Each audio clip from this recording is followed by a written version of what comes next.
Hello, my friends, and welcome to officially season 2 of Unlimited. I am so excited to be back with you all, and things are going to look a little different this season as they are wont to do, and I'm going to share a little bit about that in just a moment. But first, let me introduce today's topic.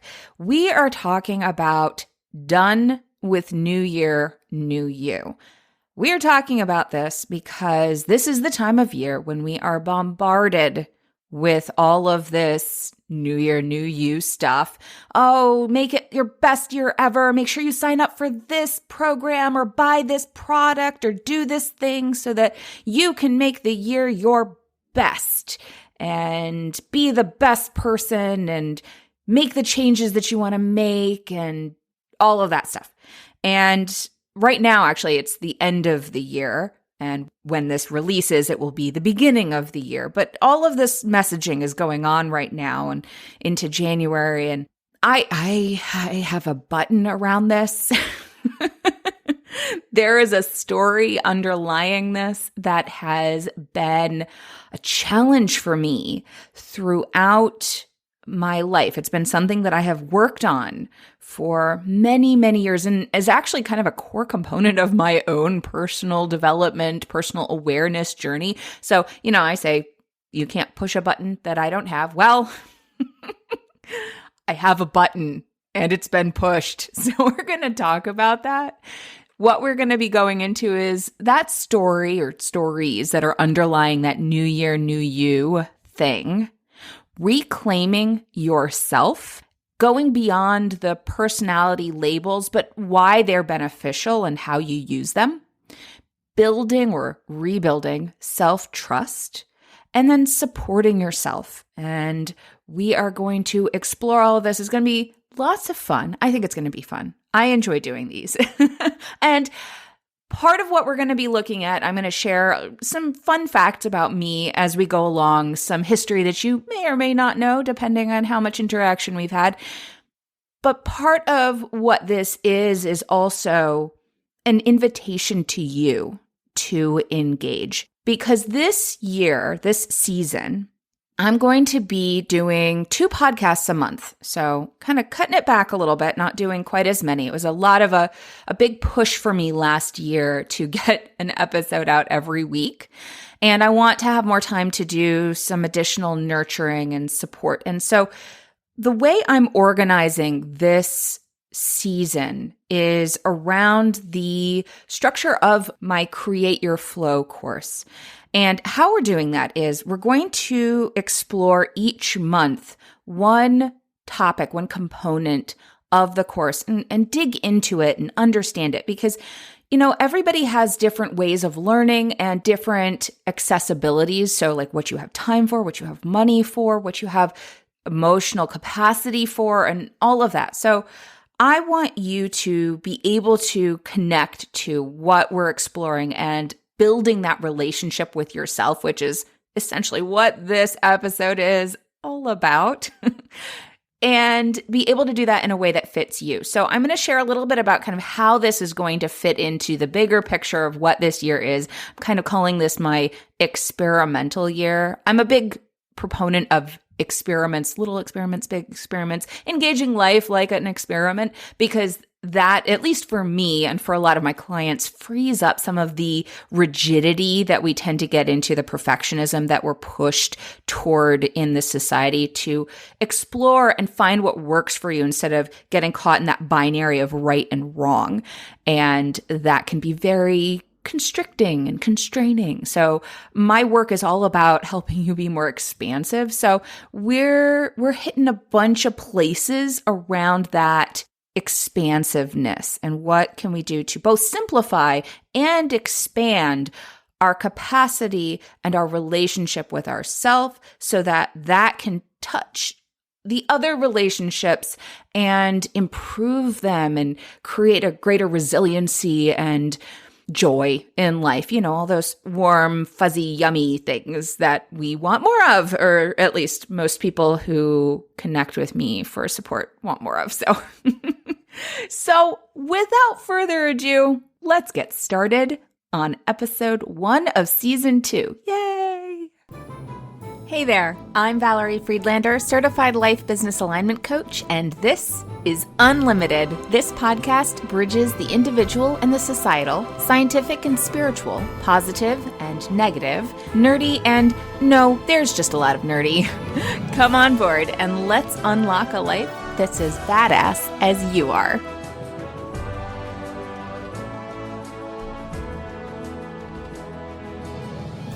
We're going to dive in right off the bat with the problem around this whole new year, new you thing. And what it is that at the root of it is this idea that you need to be other than you. So we're starting a new year and it's time to be not you. You need a new you because the you that you had last year isn't good enough. It didn't cut it. It didn't have what you wanted. It has smaller than you want to be or whatever. All of the stuff, the societal stuff that's like, okay, let's shed that and do this new thing. Okay. So I've already talked last year about the whole issue with kind of kicking things off at the beginning of the year anyway. There is momentum to making changes this time of year just because there's that societal momentum. But there can also be this real pressure to do things beginning of the year.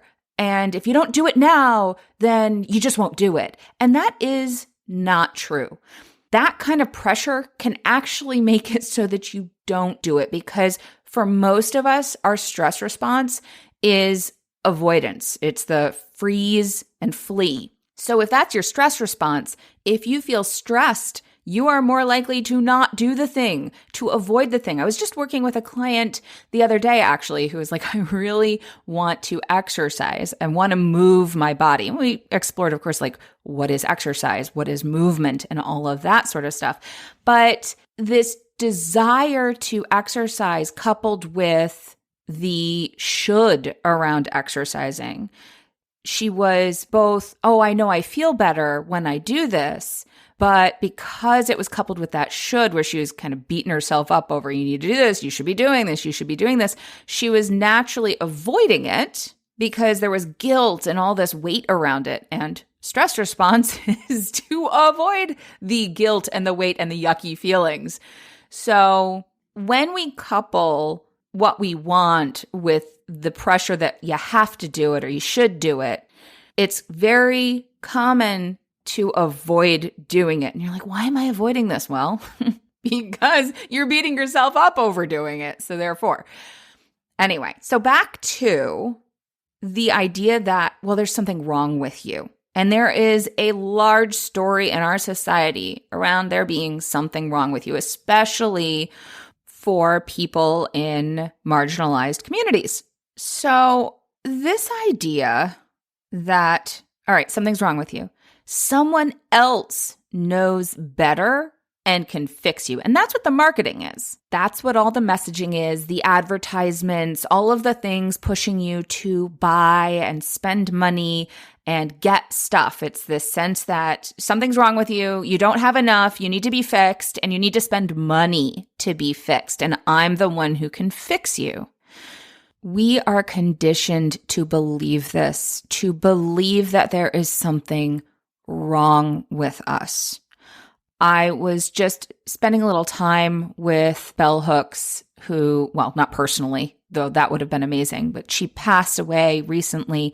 And I found a quote from her that said, "The wounded child inside many females is a girl who was taught from early childhood on that she must become something other than herself, deny her true feelings in order to attract and please others."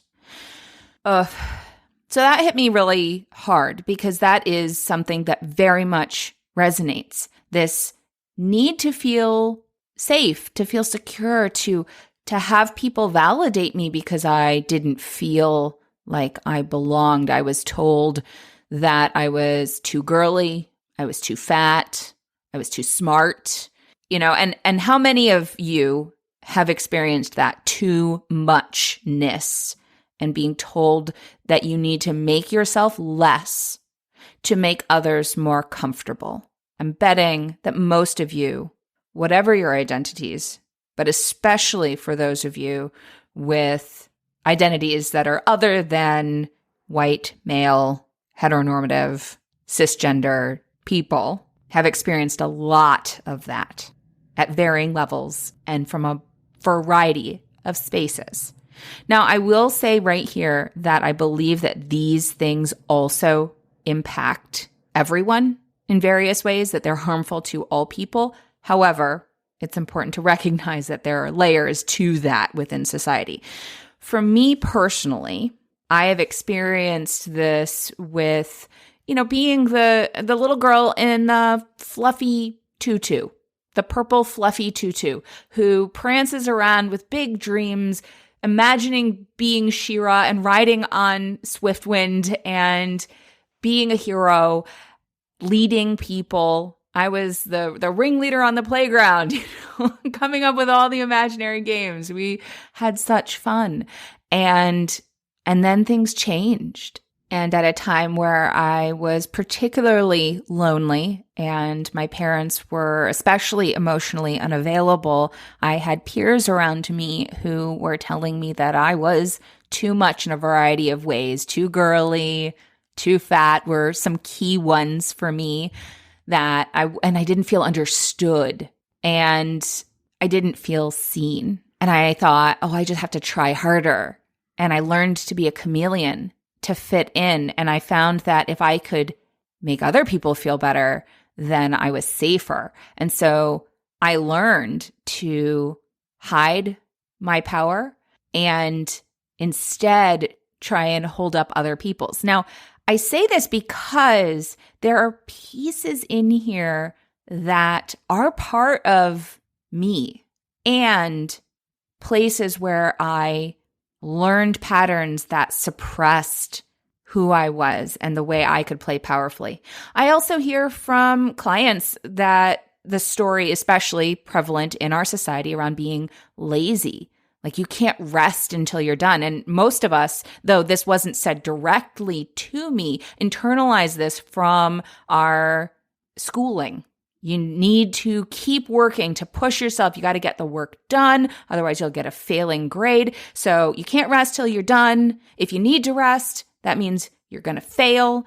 Taking time, taking up space means that you're going to take away from someone else. And we develop this fear of letting other people down or hurting other people because we internalize that as our responsibility as children, because that's what children do, is everything's about them. So all of these things we take on and they feed into the ways and like the layers of crust that gets built up around us shining as brightly as we could.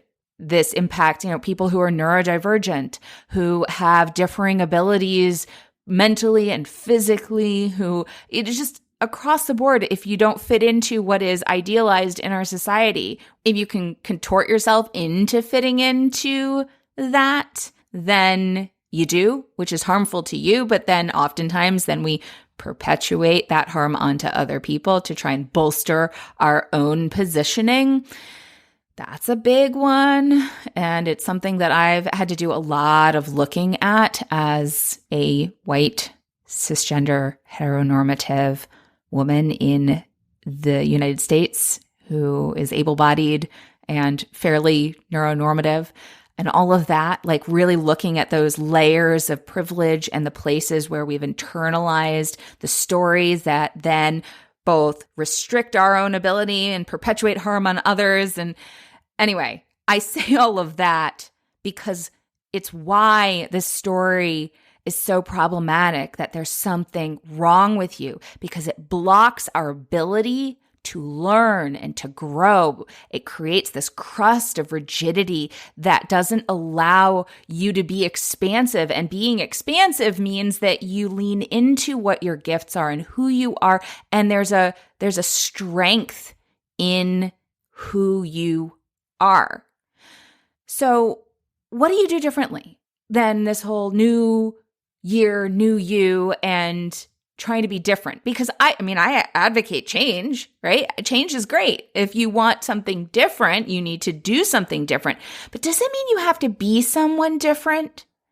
In some ways, yes. So it's really, though, in my belief, that it's not about at the core of you being something different. It's about removing the obstacles to being you, your true you, your expansive you. So when I say, what if you were reclaiming yourself this year? What if this year you could be the most you possible? What do you think about that? How does that feel differently for you? If you think about being the most you possible versus a new you, like somebody else. Now, there may be some of you who are like, okay, that actually doesn't sound so great because I don't want to be me, because I want to be like this other person who is offering something, who looks like this, who does these things, who has these other things. I want to be that person because the person that I am right now is a mess, is a hot mess, is uncomfortable. I don't like it. I don't like the person I am right now. I want to be somebody else. Or the person who has the life that I have right now. I want to be someone who has this other life. That is totally understandable. There are plenty of reasons that being you could be unappealing and difficult, and something else sounds way better. The thing I encourage you to remember, especially if you're doing the comparison thing, right? Judging your insides by other people's outsides, which is something that I have done plenty of. And it's not very fun. Knowing that you don't know their whole life. You can't possibly know their whole life. It's very easy to fall into that in social media. It's something that is a huge problem, actually, with social media, is it becomes so easy to judge your insides by other people's outsides. What you see is what you think you want, and that is tied to who you think you'll be and the way you think you'll experience life differently if you have that. So let me just say that again, because I think it's really important to remember that a lot of times we think we want what someone else has, something in particular. Maybe it's an amount of money, all the stuff around like become a 7-figure business or a 6-figure business even, like make more money, have more success, love your job, all of those things. The specifics of those things, have the clean house, the big house on the hill, like whatever it is, those things are tied to who you think that you'll be and or the way that you think you'll experience life differently if you have that. What I want you to know is that you don't have to be not you to have that experience of life that you want. You do not have to be not you. You can be you and have that. Actually, trying to be other than you and have that experience of life that you want won't actually work. It might work temporarily, but it's not sustainable to have an experience of life that isn't tied to who you are.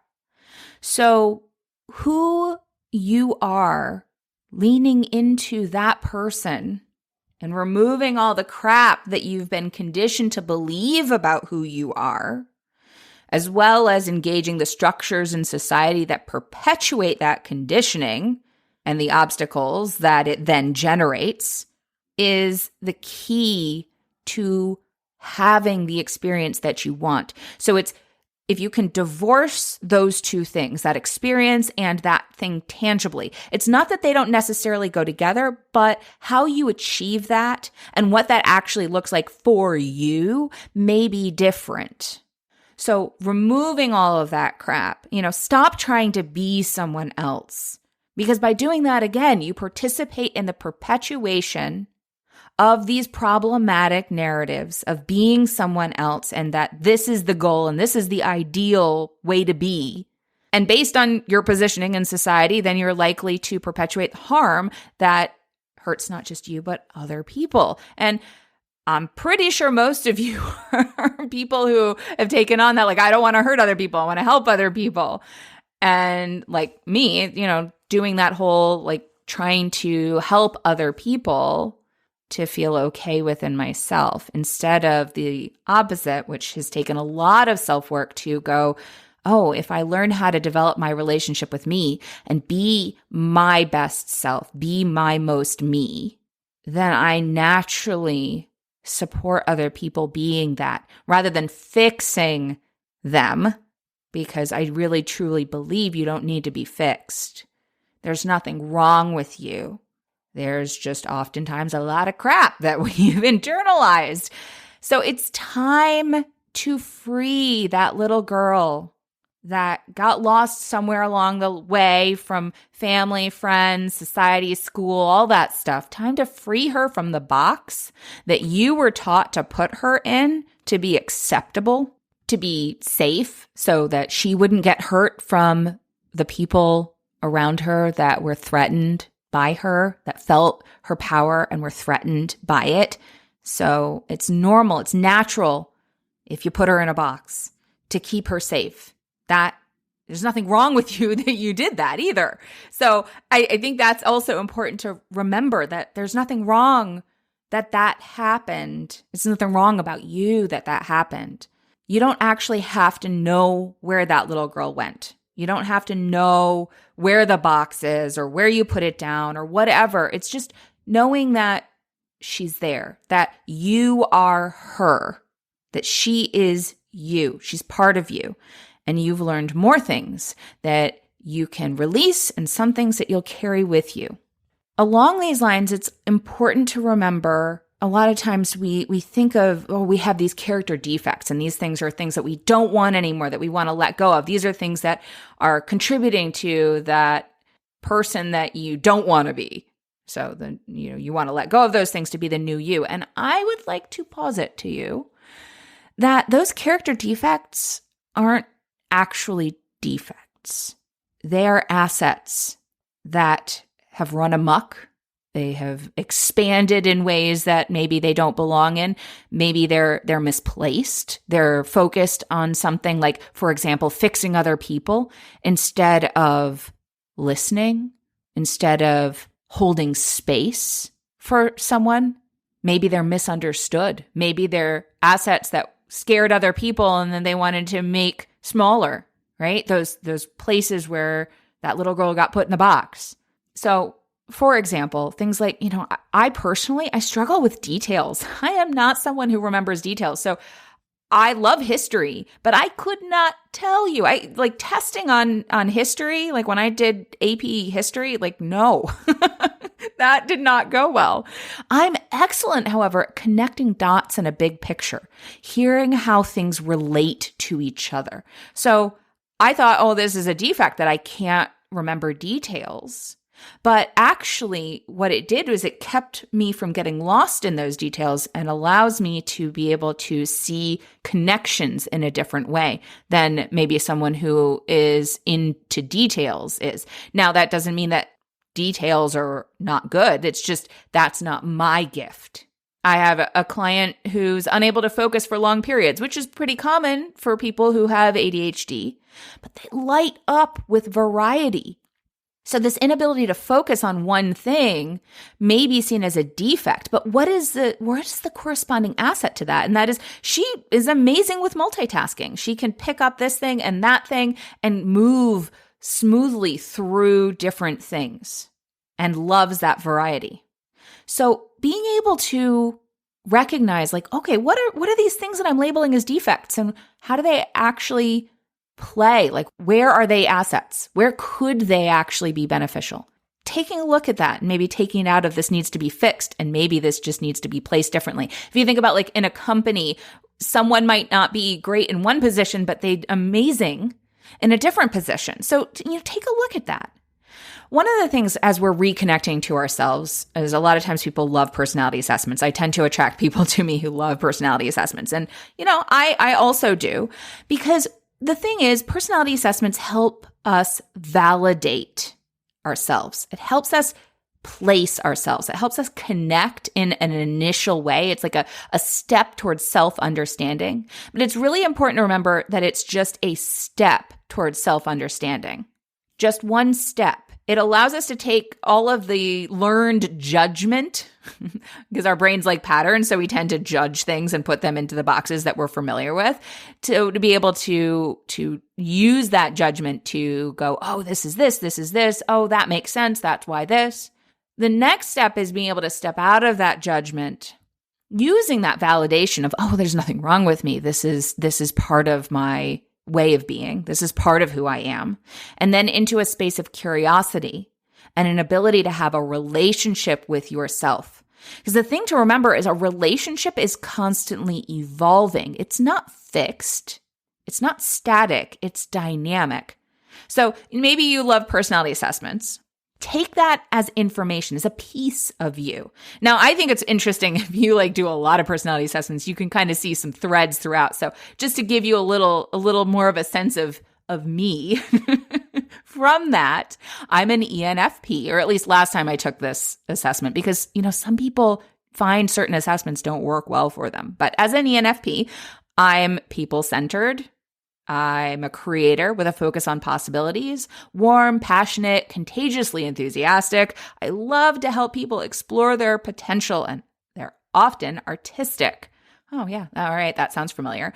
I'm an Enneagram 4. Now, there's a wing here that I don't remember what it is, but it definitely offsets those. Enneagram 4s tend to be kind of reserved. Definitely not that. But they also want to be unique and experience deep, authentic emotions. They're inspired and highly creative with a tendency to be dramatic. Oh, I don't know anybody like that. Moody and self-conscious. Oh, yeah. I'm a questioner in the 4 tendencies. I value reason and purpose and want to understand why something should be done. I picked up the Evo planner because it has a personality assessment component with it. Now, I can't advocate for it because I haven't actually used it. I am one of those planner hoarders working on that. I'm an alchemist in the Evo planner. So desiring variety and constantly learning, as well as seeking new ways to creatively use and share my knowledge and inspiration. Anybody else seeing a pattern here? I recently also dug into Chani Nicholas's You Were Born for This book, Astrology for Radical Self-Acceptance, and found I am an Aries in the 8th house with Moon in Libra and rising sign in Virgo, which means that my purpose lies in tapping people into their skills, resources to help free us all from the shackles of rules based in lies and create a more expansive, harmonious way of being. Because I need beauty and justice and balance, and I thrive making connections and helping others feel witnessed. I am driven by taking in knowledge and sharing it in a way that is useful and practical. And I need partnerships to feel centered in my ability to communicate well. So yeah, all of that sounds very, that's very affirming. There's a pattern in there. I can definitely see how it all relates together and all of that. And it can be really helpful. I do appreciate the way Chani talks about how this is just a step towards self-understanding. So like I was saying before, it's a way to kind of understand ourselves. So she talks about how the planets are actors and the signs that they're in are like their costumes, and the houses that they're in are like the sets, which as a theater person, that really resonates with me but recognizing, and she doesn't say this directly, but you're the author, you're the writer, you're the playwright, you're the director, you're the one who is in control of this. So it's not like these are dynamics that are just kind of happening to you. That's just, oh, this is just the way I am. You don't want these things to put you in another box. It's one of the reasons why I love the assessment that I was trained in, which is the Energy Leadership Index assessment. And I have a whole episode on that assessment. which helps you see the lens that you tend to see through. It's a definitively subjective kind of assessment to help you see patterns and understand a system in which to engage those patterns and shift those patterns if they aren't serving you.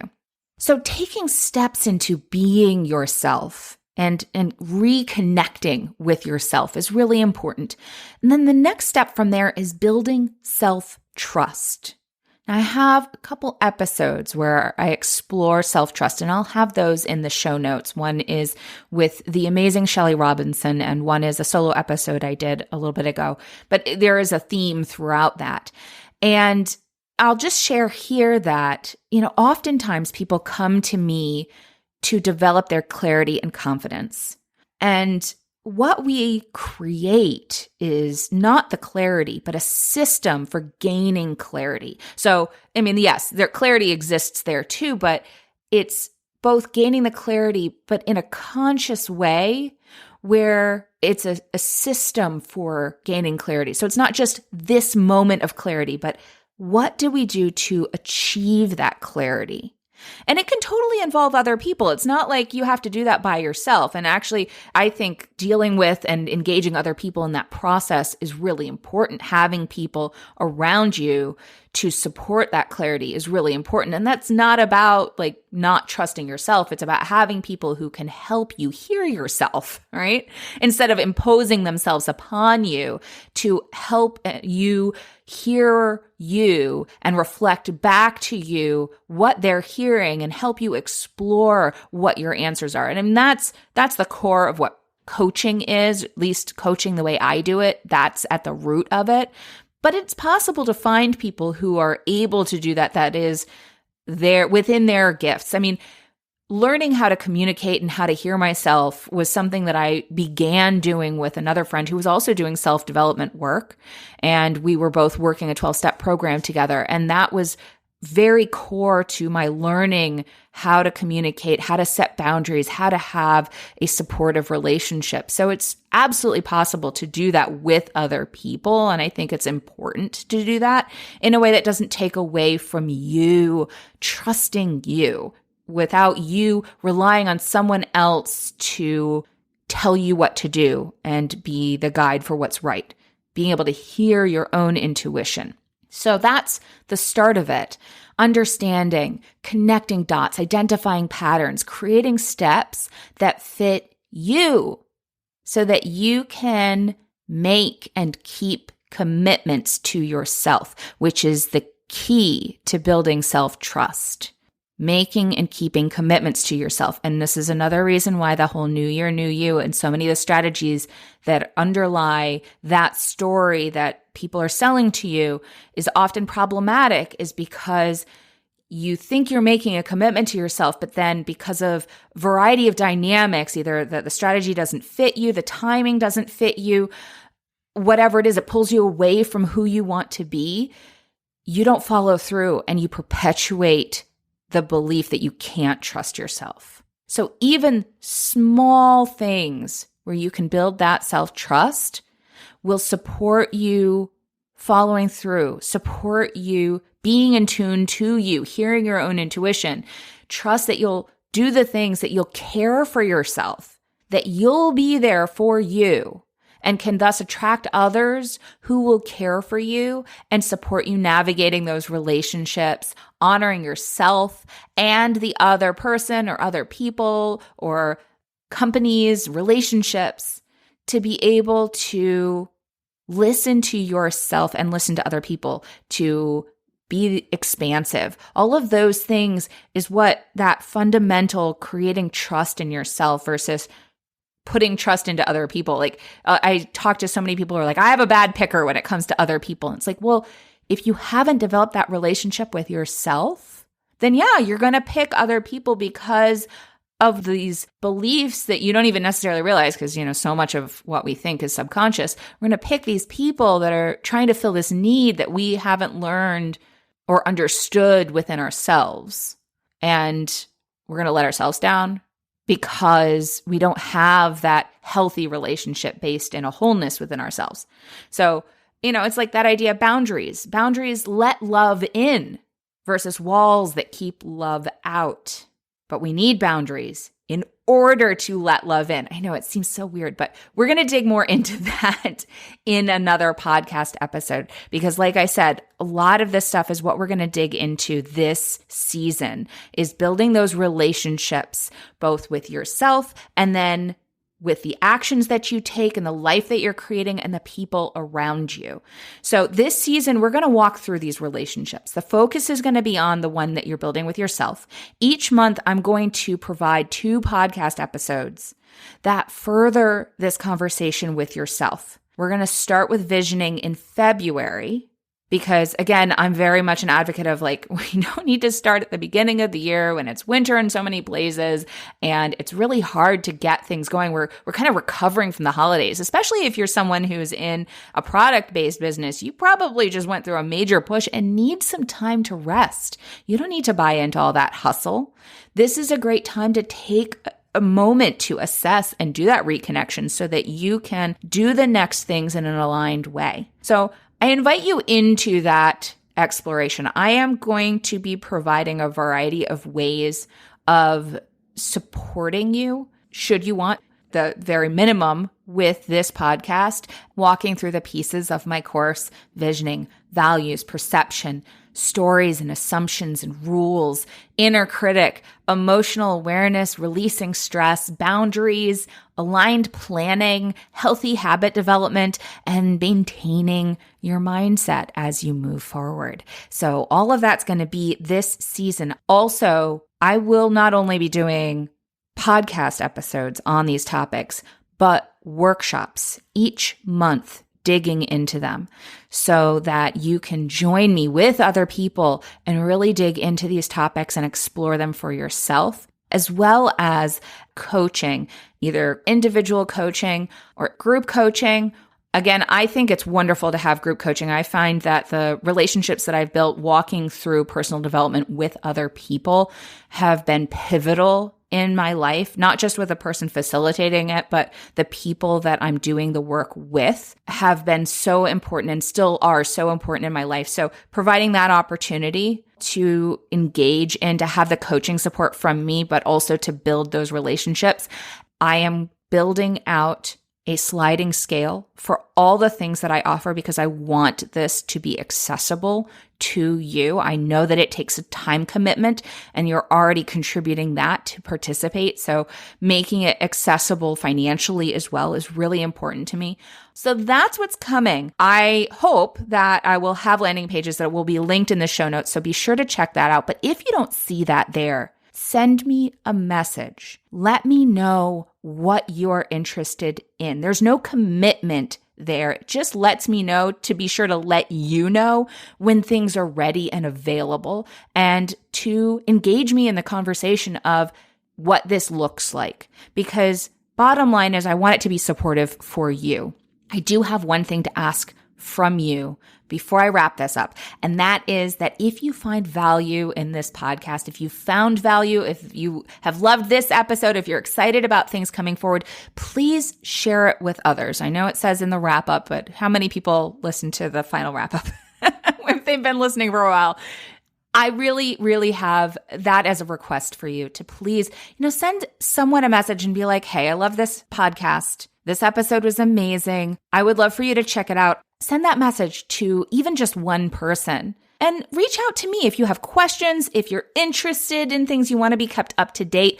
Just shoot me an email, send me a DM in social media, whether it's on Facebook or Instagram. I really do love to hear from you. I do respond to everyone who sends me a message, and I am so excited to kick off this next season in this next year. Yes, I'm starting something new in the beginning of the year after this whole episode of why you don't need to do that. Anywho, I appreciate you being here. I'm excited as we move forward, and I look forward to hearing from you. Talk to you next time.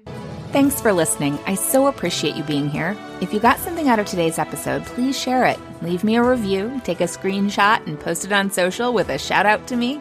Send it to a friend or, all of the above. Want to hang out more? Join me on Instagram. Or better yet, get on my mailing list to make sure you don't miss out on anything. And remember, your possibilities are as unlimited as you are. Allow yourself to shine, my friend. The world needs your light. See you next time.